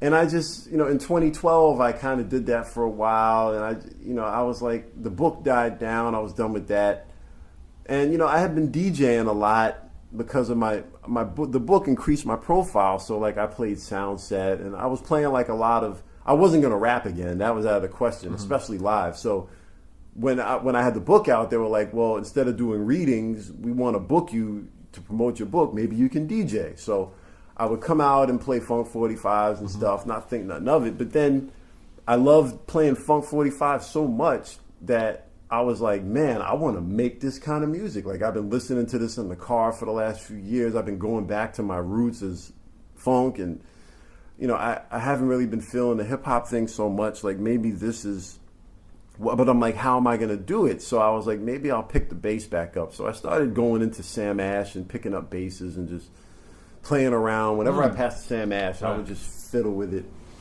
And I was like, you know, maybe, you know. But then I saw footage of Clyde Stubblefield playing behind James Brown at the Boston Garden, and I was like, to see him in action, I was like, oh my God. Oh, was that not the famous concert they did? What years are we talking 68. about? Yeah. Well, the It was Boston Garden where he stopped the riot. Yeah, that one. Yeah. Clyde took a solo in Cold Sweat, and I was just watching him, and I was like, I want to do that. But, you know, like, I'm doing odd jobs. The book kind of died down. I'm like, how am I going to have time to practice drums? And I got to survive. Right. So, but that's exactly what I did. I went and got a cheap drum kit. My pops had surprised me with one because I had been talking about it. He came up to visit and he was like, "I want to see you making music again. Nice. Like, that's your calling. I don't know what you're gonna do, but you're gonna do something. You've been talking about drums." And he just picked up a cheap drum kit for me and left it in the basement. I was like, "Whoa!" So then I just started practicing, and for 6 months I would practice like once a week and stuff. And then one day I just said, what am I going to do with, like, am I going to go back to rapping? I'm not feeling production. I'm not going to be a rapper. Like, what am I've been doing odd jobs. I've been trying to get into the school district. There's all kinds of nepotism and stuff stopping me from getting in there. I worked as a salesman, hated that. I'm like, my calling is music, but I have to find my next move. And what I started doing was I just had to channel how I was as a 9-year-old. I was like, okay, so when I became a bass prodigy at 10, what was I doing? Okay, I would go to school from 9 to 3, and I would come home at 4. I would do my homework, and from 5 to 9, I would sit there and play. Oh, wow. So I was like, all right, I guess work replaces school, so like I do what I have to do to generate income, whether it's my DJ gigs, whether it's an odd job on Craigslist, whether it's going back to the school district for a week here and there to sub, right. Whether it's covering a random tournament here and there because I can make a bunch of money at once covering a tournament. So I would just do whatever it took to make money, but I said I'm going to set aside 3-4 hours a day to sit at those drums and practice. And I'm going to get some theory books. I'm going to take a couple of lessons. I took lessons from one of my students at Purchase because I started teaching again. Okay. And he was like, if you show me some production, I'll show you drum basics. And he showed me basic rudiments and fundamental type shit, right? Yeah, technique and things like that. And the summer of 2012, I used to go down there and just practice hours a day, like, living by the seat of my pants, like making money like day by day. Like, what am I going to do to make money today? And I know that feeling. I remember one time I sold a whole bunch of crates of my records because I couldn't find like work for the day. I was like, sure, man. I was like, I don't need these records anymore. So I would sell records, get hundreds of dollars selling that because I was like, I don't listen to these records. Like records I bought to sample. Like I'm not even making beats. Like I sold all my sample records. Like just sold them, and I was like, I'll survive, and then I'm going to practice. And it was kind of a scary thing to do because I'm like, this could not work. Like I'm learning how to play at 35. I'm not 7. Right. But I started learning how to play, and then when I started recording myself, I figured out a way. RJD2 helped me get some microphones in the studio and taught me a couple of things about recording drums. And when I was recording myself, I was like, man, I'm not the greatest drummer, but these things sound like the old records I would sample. Like the quality, I'm like, I don't know what I'm doing, but the way I'm recording drums, it doesn't sound crappy like most people when they go in the studio to record drums. They sound kind of sterile. There's a big problem recording drums. Let's just say that. That's always the issue, like how to get a good drum sound. Right. So I was getting that sound with like some cheap equipment.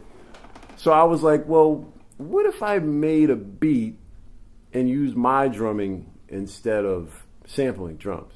And like, because I used to like... Oh, you mean sample yourself and recut it in a sampler. Right. Rather than sample. Because one thing I used to do when I was making beats is long after they went out of fashion, I used to sample drum rolls. I used to go looking through records, looking for... Right. Like, that fell out of fashion sometime in the early, mid-'90s. Like, people stopped doing that. Like, people started programming, like, you would listen to like Lord Finesse or Buck Wild, be like, they brought in the programming aspect and Pete Rock and those guys. Mm-hmm. So you didn't hear people sampling crazy drum fills, but I always had wild drum fills. I always loved drum fills, so I used to spend hours putting those things on discs. Yeah, I mean, Stetsasonic had the classic one with... well, that was Bobby Simmons probably. Playing it probably. Boom, boom. Yeah, Go Stetson. So... Yep. That was, so I was like, what if I was able to do my own drum fills and do my own drum? Yeah. So then, as an experiment, I said, well, let me press up a 45. There was a song called The Drug Song that was actually on Live at the Liquor Store as a bonus instrumental. And everybody who heard it loved it, but nobody knew about it because the record sold so poorly. And it was 08, like I was old news by that point, so no one was really paying attention. Right. And I was like, what if I rework that and give the drums more of a live feel and really focus on drums, like rhythm.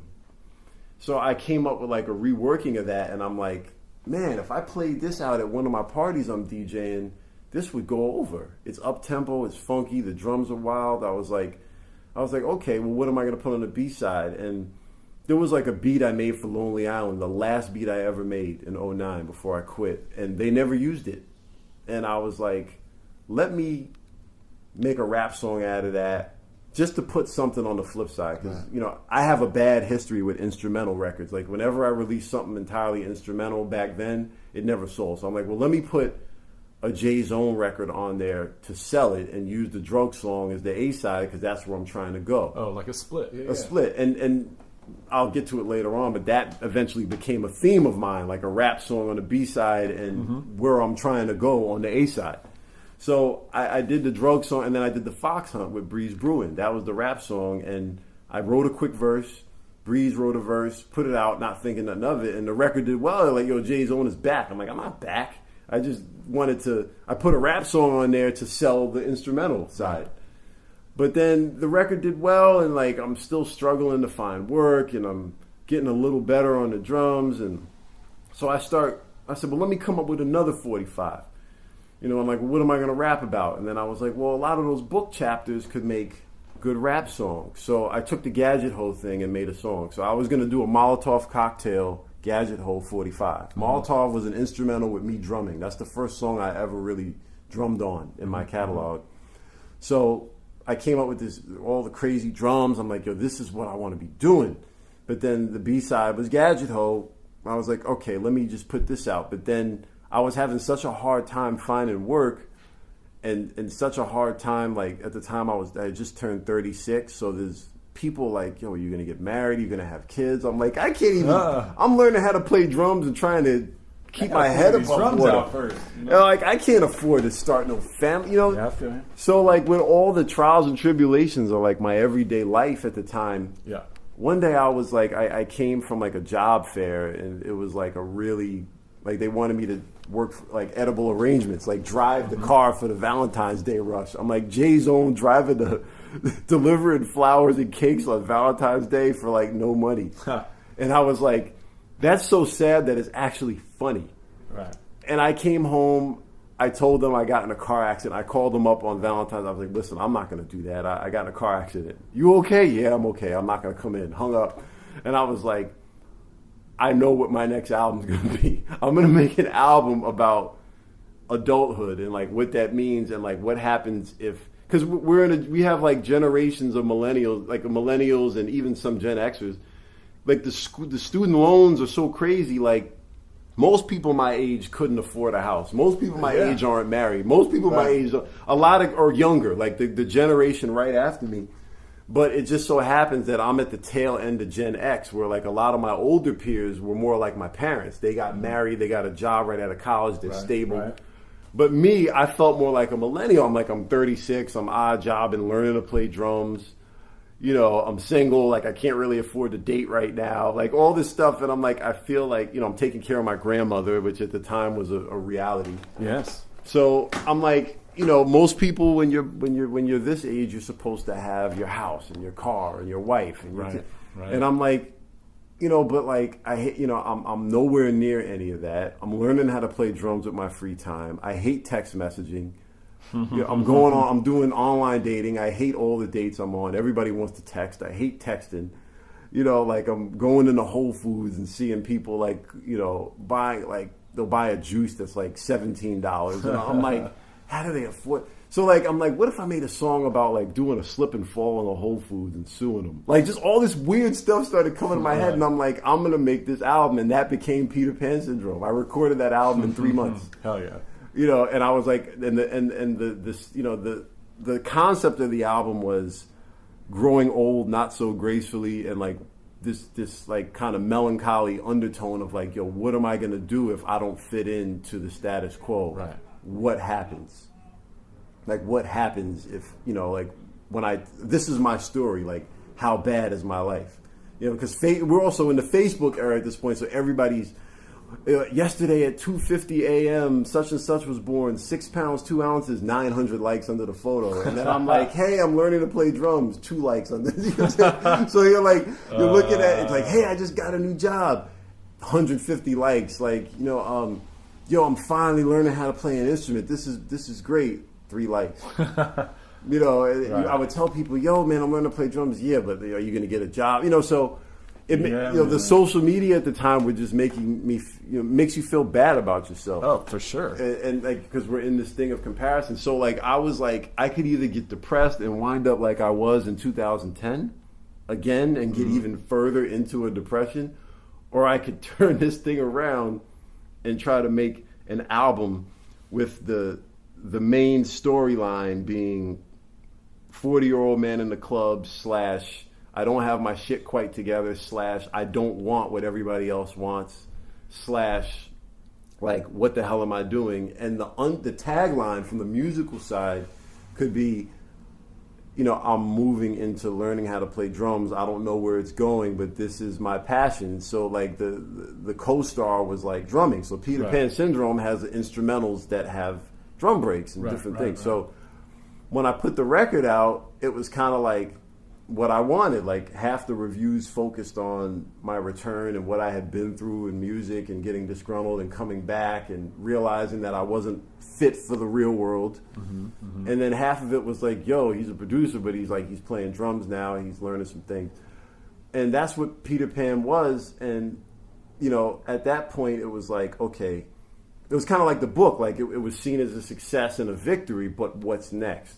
And with the book, I wasn't going to keep writing. I wasn't going to write. So the book ended with the book. The book was a closure of a chapter. Right. The book was closure, and the book was like catharsis. So that's the end of that. The book basically served as the halftime show for my career. So it's like, this is the dividing line. So, okay, Peter Pan is like, okay, you have a profile somewhat again. You made an album that got good, acclaim and stuff, and you're playing drums. So like, what's next? And it's like people started sampling and requesting the drums that were on Peter Pan. So then I started doing drum break records for the Drum Broker, which is a company that does drums by producers. Right. So I made a drum break album called Lunch Breaks, and people started sampling that. Like well-known producers were like hitting me up, like Lord Finesse or Marco Polo, or all these people were like, nice. I want that drum break record you did. And I was like, whoa, okay. So that inspired me to start practicing even more. Like, maybe I can be a drummer. Maybe. Maybe. You know what I'm saying? Like, I'm still a hip-hop producer and an artist, but maybe. It's one thing to do breaks, it's another thing to play, to lead a band and play. Yeah. So I was like, I don't want to just play breaks. I want to be a drummer, like a musician. Like, I want to play. So around that time is when I started hooking up with Pablo, and we would record what were the early stages of the first Do Rights album. Right, so that's Pablo Martin, right? Pablo Martin. Right. So Do Rights is the two of you guys, right? The two of us. Right. Pablo mastered all my albums except the first one, which was never mastered. That's a tidbit. But all my albums, he was the mastering engineer. He also mastered Sadat X's Black October. Yeah, and everybody who came through me looking for mastering, I sent them to Pablo. Right, so that's your dude, right? He was my mastering dude. Right. He's also a musician, and he's in the current version of the Tom Tom Club as a guitar player. Okay, I didn't know that. Yeah, he's a guitar player. He also plays bass. And so, what's the configuration or what's the instrumentation for the Do Rights? The Do Rights is Pablo plays guitar, and I play drums. But then we both play bass and we both play keys. Okay. But we split everything on the first album. This album I played no bass. He played all the bass. And this album I played all the keys except for 3 of the songs. So I do more of the keyboard work. Is there any other like funk duos in the annals of history? I don't think so. It's really more like Steely Dan because it's like studio. It's studio based because obviously we have to overdub, being that there's only 2 of us, and there's a lot of attention to like detail and making really solid records rather than being a touring band. So we're more like a funk Steely Dan, but we play everything. Yeah, because if you listen, like the new album, for example, it feels like a full band, and there's this kind of running sort of concept where it's like at least the intro and stuff. It's like a show. It's a fake live album because people were like, say, hey, what's up? You guys doing any shows? I'm like, well, we have to hire a bunch of musicians to come in and play the stuff, and that costs money and it takes time. So, but do you think there's a way that you can emulate this music just as a duo with pedals and looping shit? Like, can you do that? Can you, like, look at the White Stripes, famous duo. Obviously it's a slightly different genre, but it's just guitar and drums. It's similar to what you guys do. I'm curious if you can recreate that full recorded experience in a live version just as a duo. Yeah, it's possible. The key, be dope if you could. The keys and the bass is the issue, right? Like finding a way to loop up the bass and the keys. Yeah, no, that would be a lot. But the keys, I feel like, because it's so organ driven, I think having a really good keyboard player would be a better move. Right, for sure. Visually, also, you have somebody that's really getting busy. How would you describe the music though? Like, it's kind of like fast, up tempo driving. Funk shit. It's like meter style funk shit. Yeah, but we have Pablo and I have other pedigrees. Like, he works in rock and punk and pop and Latin, and I came from hip hop. So I'm more obsessed with the sound of the records, because being sonically being a producer who used to sample, I know what good funk records sound like. So like I know the vibe and the mojo and the sound, a lot of that comes from my background, but then he brings a different thing to the table melodically in terms of like the chords and the melodies and the way that the instruments are voiced, because he's got a background as an instrumentalist in pop and rock and composing and all that stuff. So it brings a musicality to it that's you're not going to find on like your average like Chitlin Circuit Funk 45. Like you're going to find there's like sophistication and there's just nuances that come with rock and punk and all that stuff that make their way into the music that wouldn't exist if you're just trying to copy James Brown or copy for sure Motown or Stax or the Meters or P-Funk. You know what I'm saying? Like, so it's, all of our influences coming together, and we're not really, adherent to one particular era. So it's not like, we're going to sound like we're in 1967 for a full album, or we're going to just get the keytars out and be in 84 for the whole album. Like, we like everything. So you get this whole range of things from the 60s to the 90s, and then there's modern stuff. You know what I'm saying? Like, I still cut up and scratch like old dialogue off of spoken word and mix it in. Right. But all the playing is live. So I dig it, man. So it's a way where both of our backgrounds can come together, and I feel like the Do-Rights is kind of like not so much the Jay's own career, but I think everything I've ever stood for musically comes full circle with the Do-Rights, because the Jay's own, in the beginning, it was about funk and being one with your instrument. That's there. With Jay's own, the sound bites and stuff, I mean, that's there sparingly, but it's still there. And then, the tongue-in-cheek humor. I mean, it's not balls out, explicit humor, but it's not like Thug Penis. It's not like that. But there are Chief Chinchilla cameos, and there's like tongue-in-cheek humor in some of the spoken commentary. A few songs have spoken commentary, and my personality as an artist is there. It's just not as brash. You know what I'm saying? But it's there. So that comes into it, and then my attention to detail as a producer also comes in there with the composition and the way the records are done, and the fact that I used to sample so many different kinds of music. Now when we make Do-Rights, like, we play so much different kinds of music as musicians. I feel like everything I've ever worked for, as a musician, kind of comes full circle. As a rap artist, I think Peter Pan and Fish and Grits were like everything I've stood for, from being an instrumentalist to sampling to the rapping to the commentary to the attention to detail. Like, those two albums, I feel, represent my entire musical existence as Jay's own. But overall, I always wanted to be in a funk band when I was a kid. That's what I imagined. I thought it would be 8 people, not 2, but can't win them all. So it's like, and that's not to say that it doesn't have room to evolve. It doesn't have room to grow. And I'm in other bands now. Right. You know what I'm saying? So you jam in another band here in town, right? Well, I mean, I'm the drummer for a band called Benjamin and the Dream Dancers. Okay. And they he puts out a lot of stuff. Like, he did a record kind of with Daptone, recent, coal mine related stuff. Like, he does like a lot of soul stuff. And he's got a nice following. I mean, he writes some good songs, and he put out an album, a few years ago. But then I joined as the show drummer because he played a lot of the drums himself in the studio. So he needed a drummer for a 1-month residency at Come On Everybody. Mm-hmm. And that was a great experience for me because, like I said, I learned how to be. Most drummers learn by playing in a garage, jamming with bands, and then 5 years in their career, they get put in a studio for the first time and they record. Mm-hmm. Me, I got my start recording drum breaks for people, getting people around sample clearance, making break beats, playing in the studio. And then I eventually evolved into playing live with a band. So right. I had to learn how to drive a band, control dynamics on stage, set the pace, like all these drummer things, from being not just a breakbeat drummer, but just a general drummer. Sure. So being in that band was just a huge education for me. Yeah, it's still new. It's still like a new. It's still new. For you, right? Yeah, so yeah. And then eventually he had me start playing on his studio recordings, Ben. So now Mm-hmm. I play drums with them, and then Pablo has a rock band with his wife called Lulu Lewis.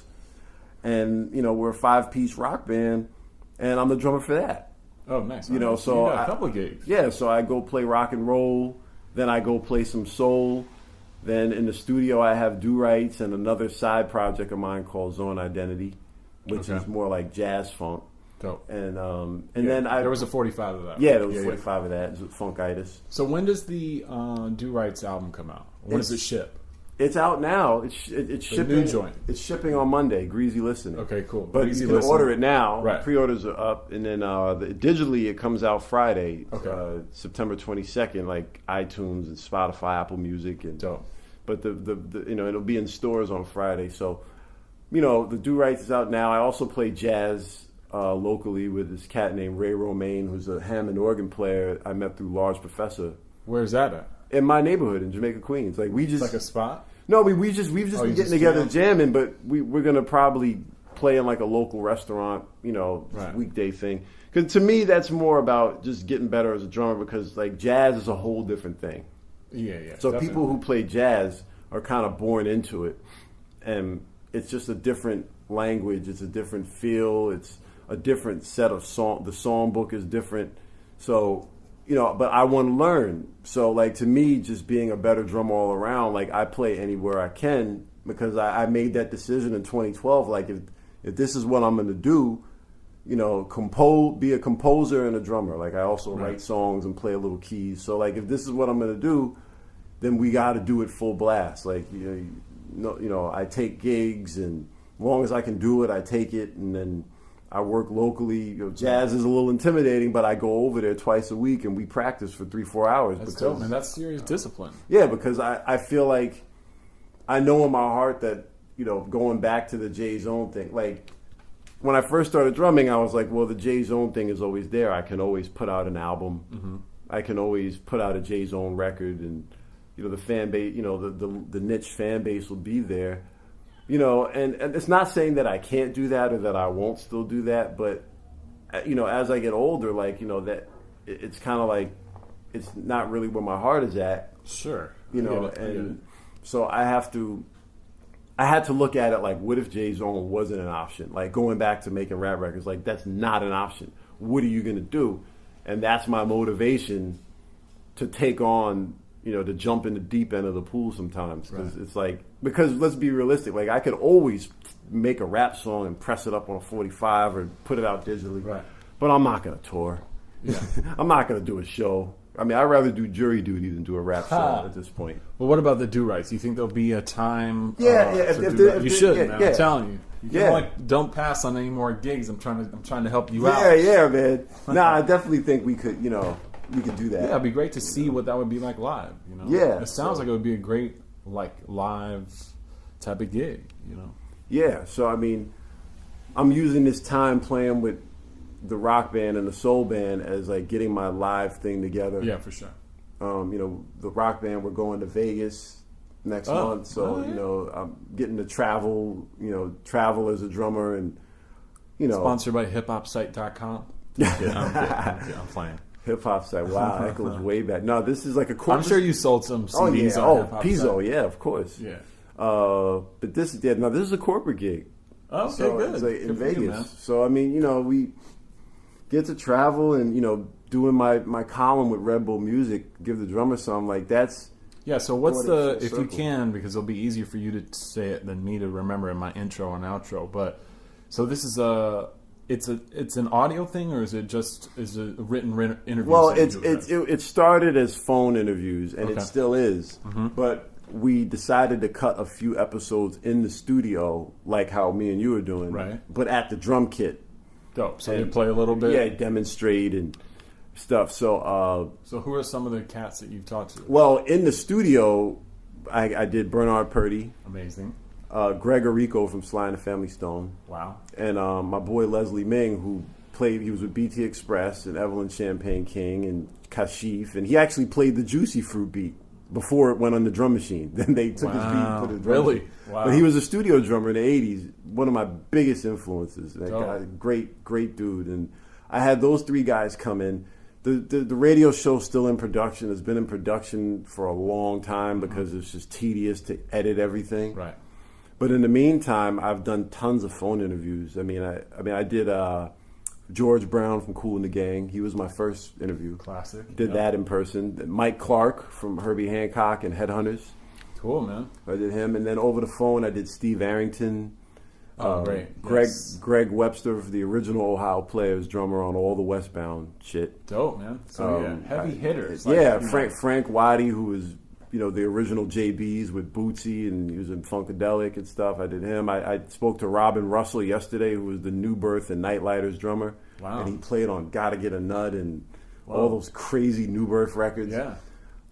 Steve Ferrone, who was Average White Band, and then he wound up being with Tom Petty, Eric Clapton. I mean, he's a studio. Brian Auger, like he's a studio guy. Right. Steve Arrington. I did David Garibaldi from Tower Power. Oh, dope. Love Tower Power. Yeah, Dwight Burns, who played on Tighten Up by Archie Bell and the Drells. He was in a group called TSU Tornadoes. So I got him in there. And you're seeking all these guys out? I'm just finding them. Dope, man. You That's know, what's up. I'm You're just- booking, so you're reaching out, being like, I'm hey, reaching out. Yeah, what's like up? I'm My finding name's these guys. Jay. Yeah. Are well, is anyone already familiar with you, or like, do you? No, but Steve Arrington actually came one night when I was up Just Blaze's birthday, and we were up Right. there DJing and rapping and stuff, and he was there, and it was just cool for him to see us in that element. Absolutely. Steve is up on contemporary. Steve is up. shit, for Steve sure. Steve keeps himself up on modern music and Right. stuff, and he's up on the do-rights. I send him stuff. I play him Good. stuff. I mean, Steve, from Slave. I told you, Slave was the group for me. Yeah, man. So to meet Steve and interview Steve and talk drums, it was just like.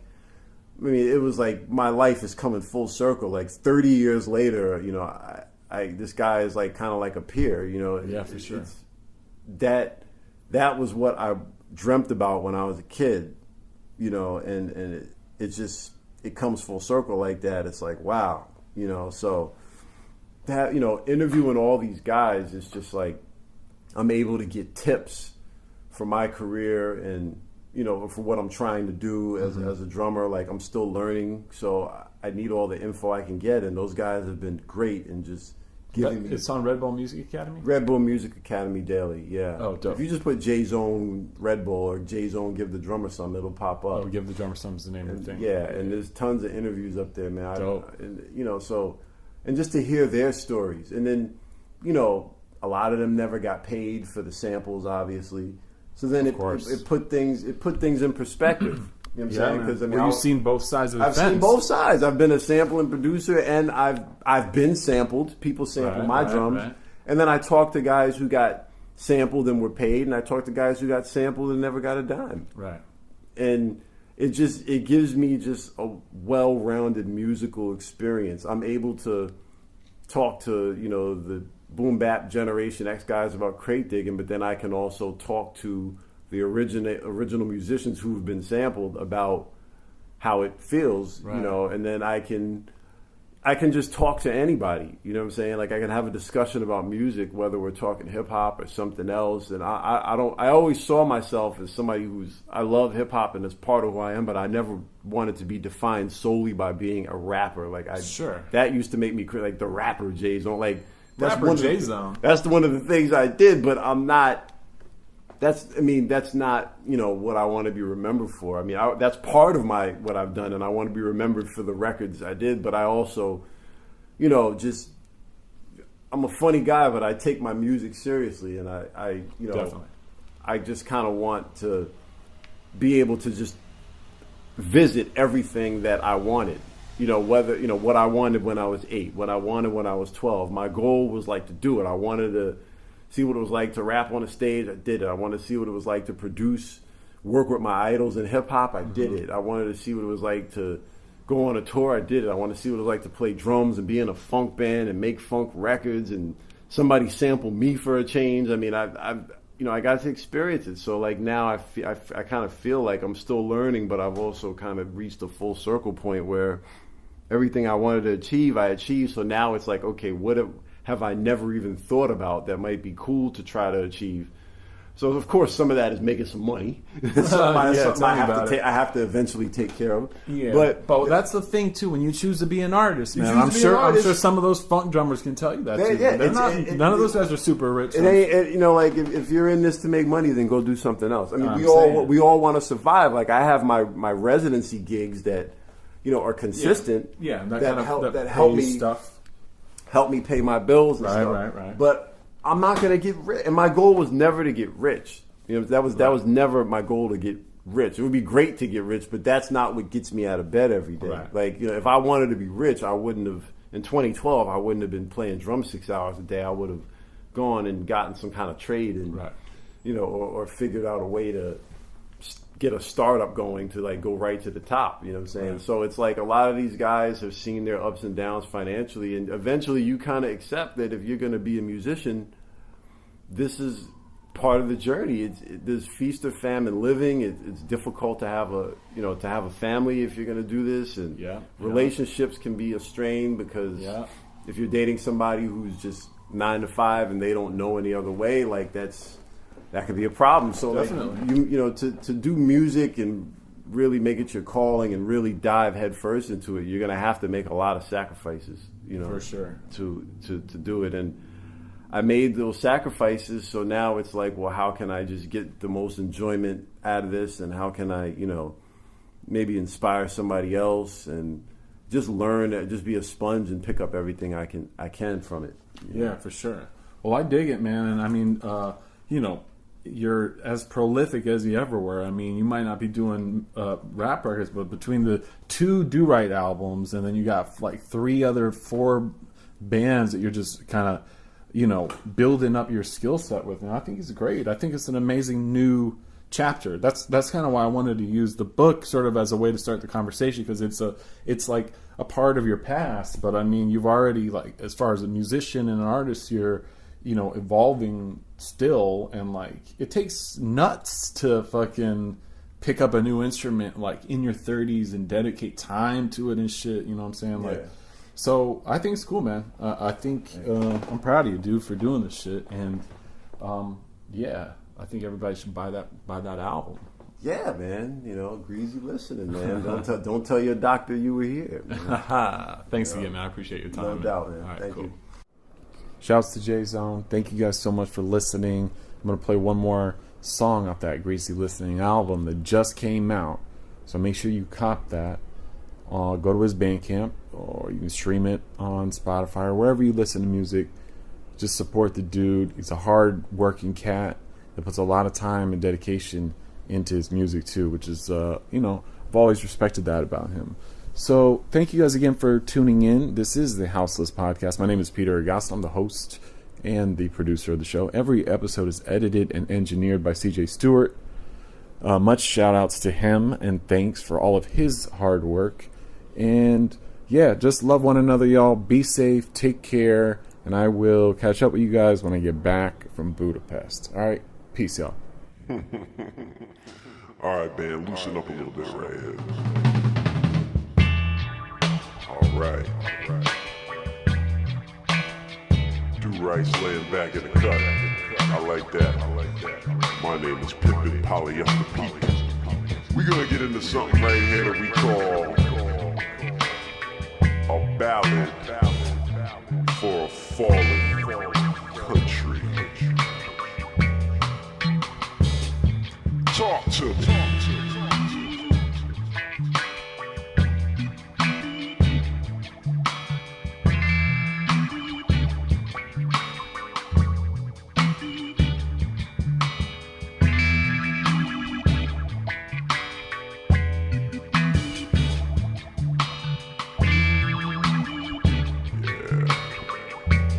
fellas, tighten up a bit.